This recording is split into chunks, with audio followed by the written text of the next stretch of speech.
Bon, ben nous voilà revenus chez Tropicalis.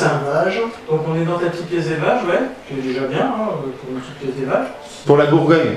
Explique-nous comment ça fonctionne. Pour la Bourgogne, hein. Petit clin d'œil d'Ayohan. Donc pas mal de reproducteurs, beaucoup d'animaux que j'avais chez moi à l'origine et puis qui m'ont suivi au magasin.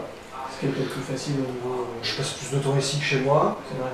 On est dans le feu de l'action, s'occuper des terrariums ici, c'est mieux que de rentrer le soir et puis recommencer ce qu'on a fait dans la journée.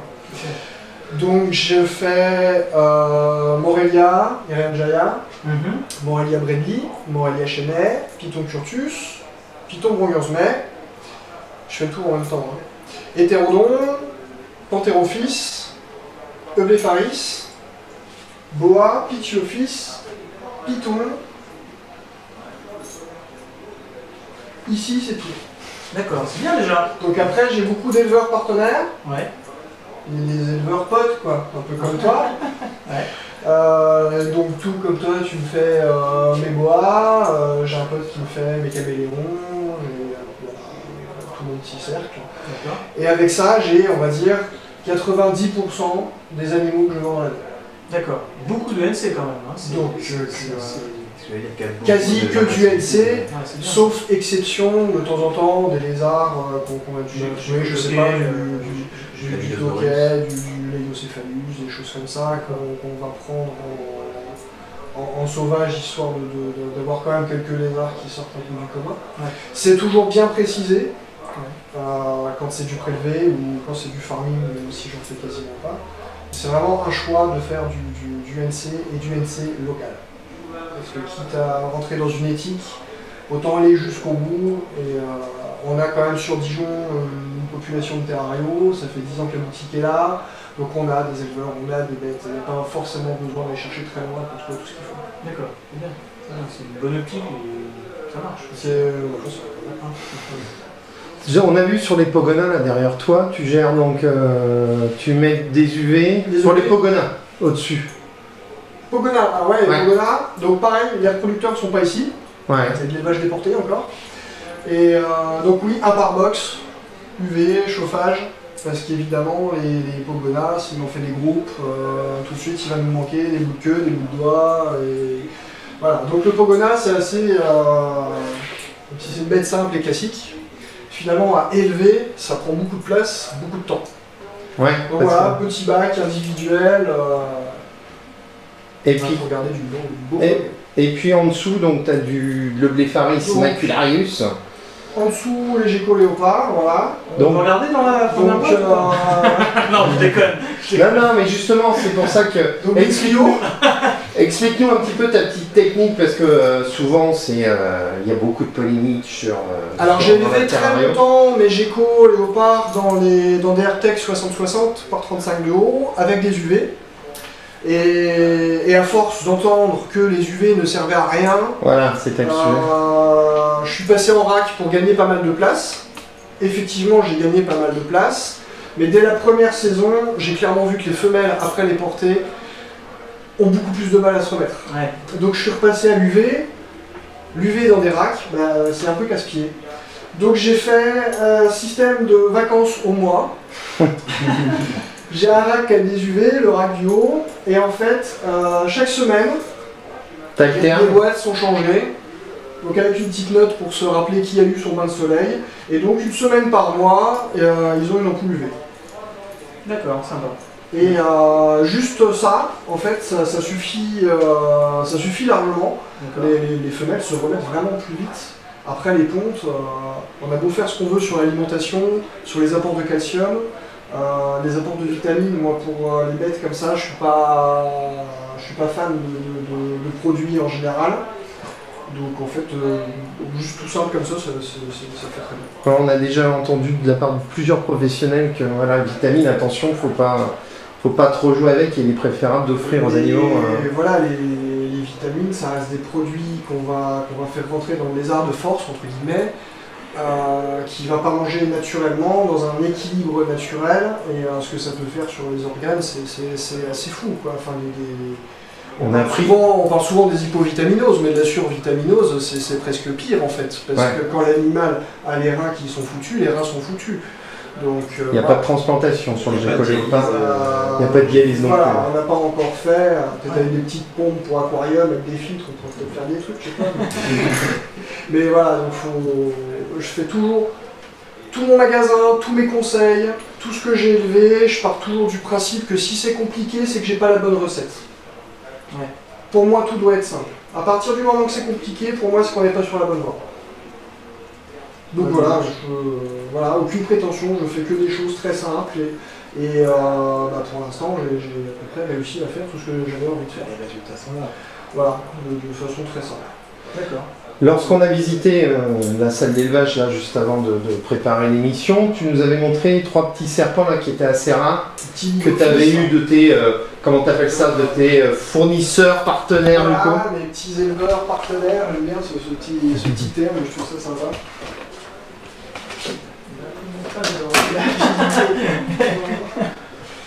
C'est la première fois que j'en vois un nez en captivité. C'est la première fois que j'en vois un tout court. Donc l'Igophyse, c'est un petit opistodonte, comme l'hétérodon, avec aucune agressivité comme l'hétérodon. C'est piscivore comme une Thamnophis. C'est actif, ça bouge la journée, c'est pas craintif. Ça sent comme les... Je croyais que c'était toi. Non, c'est pas moi. Ça sent comme les couleurs d'inconnu. Ah c'est ça. Donc comment ça se maintient ce type de... C'est ça. On les a perdus. Comment ça se maintient ce type de serpent?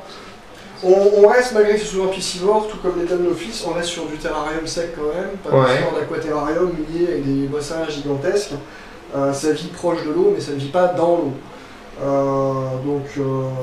Après, classique, tapis chauffant, on rajoute sur ce genre d'espèces diurnes et piscivores, je conseille quand même des UV. Ouais. Parce que c'est un serpent qu'on voit dans la nature, prendre des bains de soleil, tout comme les couleurs acolytes en fait. Donc piscivore à l'origine, bébé c'est beaucoup plus facile de nourrir aux poissons, donc on reste sur du guppy, du petit platy, facile à trouver. Adulte, ça accepte tout, c'est vraiment pas compliqué, ça prend les soubresauts sans aucun souci. C'est un animal qui mange bien, qui digère bien, qui est pas... Donc niveau nutrition, on passe d'un poisson ou d'une souris, ça kiff. Ouais, pour eux, ils acceptent tout sans changement dans le comportement, dans la croissance ou quoi que ce soit. C'est pas sous capacité ce type de C'est pas serpent? sous capacité. D'accord. Comme l'hétérodon. Adulte, ça fait quelle taille à peu près? Une 60aine de centimètres. Oh oui, donc au pire, regardons, ça se nourrit bien. C'est sympa ça. Parce qu'il y a des gens comme moi qui n'aiment pas donner des souris, toucher des souris mortes, j'y arrive pas. De toute Ouais, façon, ça peut être une bonne alternative d'avoir un serpent sans donner des souris. Ça, je comprends très bien. Moi, je nourris au congelé. Parce que moi, j'ai peur des rongeurs. Moi, j'ai peur des rats. Moi, prendre un rat, pour moi, c'est quelque chose de... Ok. Surtout après les serpents. Migale, un scorpion, une vipère, aucun souci. Migale, il faut être taré, il faut avoir des migales. Ouais, il y a vraiment des fifous. Les mecs un peu dingues qui font ça. Alors là, t'as quoi comme autre petite bête? Là, par exemple, du petit boa tout neuf, qui est né le 22 mars. Une petite... Ah oui, le beau petit Il a cherché ça. C'est les premières naissances de l'année. Nicaragua, c'est pas ça Moi, j'y connais rien du tout, moi. Le DCI. Ouais. C'est l'impérateur. Ok. Ah, moi, je... Pas entrer dans des trucs comme ça. Comme ça, voilà, on va éviter. Non, ok, d'accord. Reste dans les migales, tu vois. Ouais, non, Petit Uranus, bah, c'est Voilà, génial. j'ai mes jeunes géco-léopards qui poussent là, tranquille. En Tranquillou. attendant d'avoir de la place en magasin. Ok, Ils sont là. dans du Ils sont sable. petits racks, là. Ouais, sable au calcium. J'ai essayé 10 millions de trucs. Ouais. L'année dernière, je suis repassé sur du copeau. Et j'en ai eu plusieurs qui ont eu les pattes arquées, Merde. donc avec un manque de calcium. Donc je suis repassé sur le sable au calcium, parce que à chaque grillon, on prend une pleine bouchée de calcium. Le pseudo-problème, occlusion, moi je le connais pas. Pourtant j'ai toujours élevé mes bêtes sur du copeau de hêtre et sur du sable. Pour moi, l'occlusion intestinale, c'est un symptôme, pas une maladie. Pour moi, un animal faible, mal nourri, mal chauffé. Là, ça, c'est un animal qui va faire des occlusions intestinales. Moi, je vois mes oléopharis, ils sont sur du copeau de hêtre. Ça fait 18 ans que j'en élève sur du copeau de hêtre. J'ai perdu une femelle d'occlusion intestinale. Elle avait 16 ans. Ouais, c'est ça. Donc pour moi, l'occlusion intestinale, je vois plus ça comme une finalité d'un animal qui n'arrive pas à digérer correctement, qui est mal nourri, qui n'est pas assez chauffé ou trop chauffé.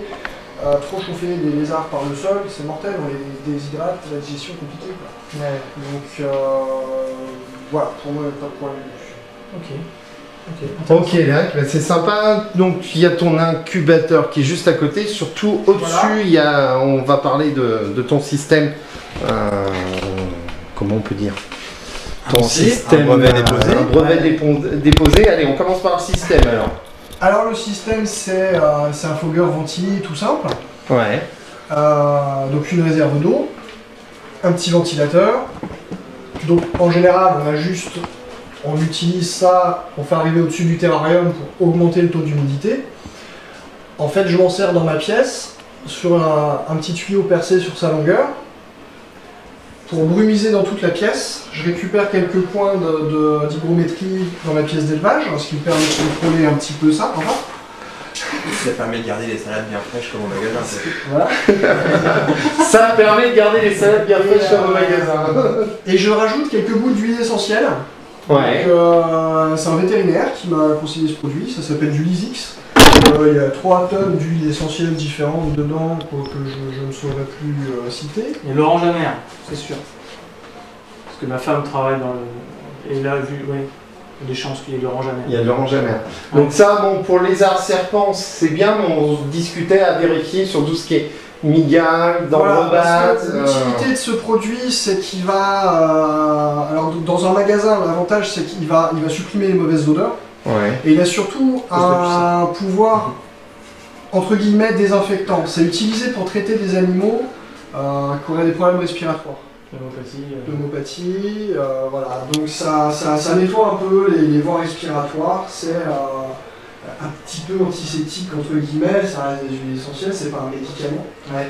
Et donc dans la pièce, c'est un bon préventif aussi pour moi sur la prophylaxie de la pièce en général. C'est bien de désinfecter le sol, c'est bien de désinfecter les terrariums, tout est sur roulette, tout est propre en dessous. Mais finalement, l'air, il y a des VMC, mais on est quand même dans quelque chose de surchauffé, de surhumide, avec un nombre d'animaux qui respirent. Donc voilà, j'ai ça un petit peu en préventif. D'accord. Mais ça aussi, le côté sympa de sentir bon, c'est pas... Faut savoir arrêter au bout d'un moment. Bon, bah, c'est parfait de ce côté-là. Donc on peut retrouver toutes ces bêtes déjà sur un site internet qui est. Un site internet, tropicaliste.fr, qui va bientôt. Donc ça c'est fait. Je suis en train de travailler un nouveau site qui va être en ligne d'ici un mois ou deux. Un site un petit peu plus adapté au téléphone, aux tablettes, avec des serveurs, avec une compatibilité maximum. Un petit peu plus moderne que ce que j'ai actuellement. Ouais. Mon site est moyennement à jour en ce moment, je m'en excuse. Et puis le Facebook sur lequel je travaille. D'accord. Facebook, tous les arrivages, les photos de pompe, les photos de naissance. Instagram aussi, j'ai vu. Instagram, Twitter, mais que je travaille beaucoup moins, qui est lié à Facebook et qui travaille un peu tout seul en fait. Voilà, c'est sur le Facebook où on va retrouver le plus de news sur Tropicaliste. Ouais, on peut suivre toute l'actualité plutôt sur Facebook. Les expos, les gens qui viennent faire des animations. Donc justement, on va rencontrer après Richard Dijon. Ouais. C'est ça, on va discuter un petit peu avec lui, que tu as fait venir aujourd'hui pour une animation au sein du magasin. Bah écoute, nous on va aller faire un petit tour dans le magasin pour présenter un petit peu justement toutes les espèces que tu as. Et puis encore une fois, merci de nous avoir reçus.